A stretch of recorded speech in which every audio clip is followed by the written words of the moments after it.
बंधेगी। तो तीर्थंकर प्रकृति बंधना चाहिए कि नहीं चाहिए?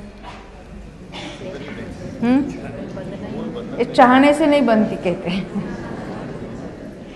और सम्यक दृष्टि जो बांधना नहीं चाहता, जो चाहता है उसको बनती नहीं है। और क्यों बांधना चाहते हैं? मेरा प्रश्न है, कितने जीव तीर्थंकर प्रकृति का बंध कर रहे हैं अभी इस विश्व में? कहाँ कौन कौन से कर रहे हैं? तो कोई मनुष्य कर रहे, कोई देव कर रहे, कोई नारकी भी कर रहे। तिर्यंच भोगभूमि में कोई कर रहे क्या? तिर्यंच जीव तीर्थंकर प्रकृति का बंध करते ही नहीं। जिसने तिर्यंच आयु और मनुष्य आयु का बंध किया है उसको तीर्थंकर प्रकृति बंध नहीं सकती। जिसने नरकायु का बंध किया है वो बांध सकता है। हमारे श्रेणिक राजा आए ना मदद के लिए। हाँ। जिसने पहले देवायु का बंध किया है उसको तो बंध सकती है मजे से। परंतु यहाँ बात क्या चल रही है, तो बंधेगी तो बंधेगी, नहीं तो नहीं बंधेगी। तो ऐसे कितने जीव है देवों में, देवगति में, नरकियों में कितने जीव है तीर्थंकर प्रकृति का बंध कर रहे अभी? क्योंकि यहाँ तो कितने बंद करने वाले संख्यात हो गए ना, गिने चुने हो गए, मनुष्य ही संख्यात है। और वही तीर्थंकर के पादमूल में जो तीर्थंकर प्रकृति का बंध जिन्होंने शुरू किया है वे तीर्थंकर प्रकृति का बंध करें, या जिन्होंने पहले भव से बांध कर आए हैं अब उस गर्भ कल्याणक वगैरह हुआ है, जन्म कल्याणक वगैरह हो रहा है, तो उनके भी बंध रही है। उनको भी हम कहेंगे वो बांधने वालों में लेंगे।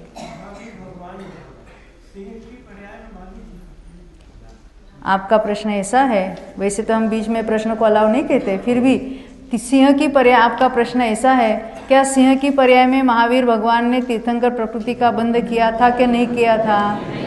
एक बात तो तिर्यंचों को बनती ही नहीं। दूसरी बात, ये जो सिंह की पर्याय थी वो 10 भव पूर्व की थी। तीर्थंकर प्रकृति 10 भवों तक नहीं बनती। या तो जिस भव में बांध रहा है उसी भव में तीर्थंकर होगा, जो हमने 2 कल्याणक या 3 कल्याणक वाले देखे थे, या 3 भव, जिस भव ने बांधना शुरू किया उसके बाद देव का भव करके फिर तीर्थंकर के रूप में वो जन्म लेके केवल ज्ञान प्राप्त करेगा, या जिसने नरकायु का बंध किया है वो नरक में जाकर वहां से वापस आकर फिर मनुष्य होकर उसी भव में तीर्थंकर होगा। इसके अलावा अधिक भव तीर्थंकर के नहीं हो सकते, बांधने वाले के भी। तो यहाँ जो ये तीर्थंकर प्रकृति के बंध संबंधी जो बात चल रही थी, मेरा प्रश्न है कि जो कोई तीर्थंकर प्रकृति बांधना चाहता है उसको ये भी सोचना है कि अपना नंबर कहाँ लगेगा। कितने जीव तीर्थंकर प्रकृति का बंध कर रहे हैं, क्योंकि देवों में भी पड़े हैं कितने जीव और कितने नरकों में है जो अभी वर्तमान में तीर्थंकर प्रकृति का बंध कर रहे हैं। कोई बताएगा? हाँ, क्या कहते हैं? 30 जन। कृष्ण, हम नाम कहाँ पूछ रहे?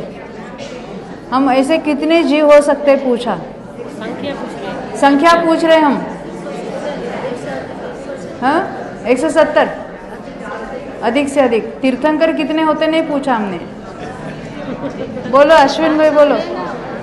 अश्विन भाई कहते हैं असंख्यात जीव है। क्या कहते हैं? अभी यहाँ बांधना जिन्होंने शुरुआत की है, ऐसे तो मनुष्य तो संख्यात है, परंतु मनुष्य मरकर देवों में चले जाते हैं। कहाँ से कहाँ तक? सौधर्म से लेकर सर्वार सिद्धि तक। सर्वार सिद्धि भले संख्यात है, परंतु प्रत्येक स्वर्ग में असंख्यात सम्यक दृष्टि है और उनमें से असंख्यात जीव तीर्थंकर प्रकृति का बंध कर रहे हैं। यहाँ से मरकर गए वहाँ पर, और वहाँ तो सागरों की आयु होती है। सागर कितने बड़े होते हैं। वैसे ही नरकों में भी असंख्यात जीव तीर्थंकर प्रकृति का बंध कर रहे हैं। नंबर कब लगेगा? तभी लगेगा सागरों के बाद, क्योंकि तीसरे नरक तक के तो बंद करते हैं तीर्थंकर प्रकृति का। अरे सम्यक दृष्टि भी सर्वत्र असंख्यात है, क्षायिक सम्यक दृष्टि भी सर्वत्र असंख्यात है, मनुष्य ही संख्यात है।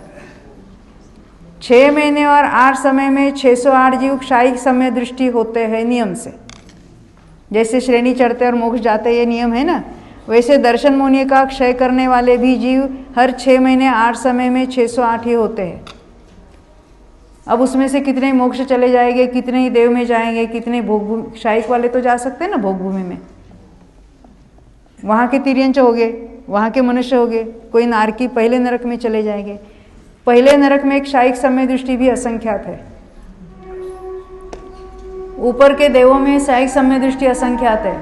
तिर्यंच जो 3 पल्ले वाले भोग भूमि में असंख्यात शायिक समय दृष्टि है, असंख्यात, 2-4 नहीं। मनुष्य तो संख्यात है, ये हमें पता ही नहीं है ना। ये तो क्षायिक की बात है, वेदक के कितने हो गए और औपशमिक कितने हो गए।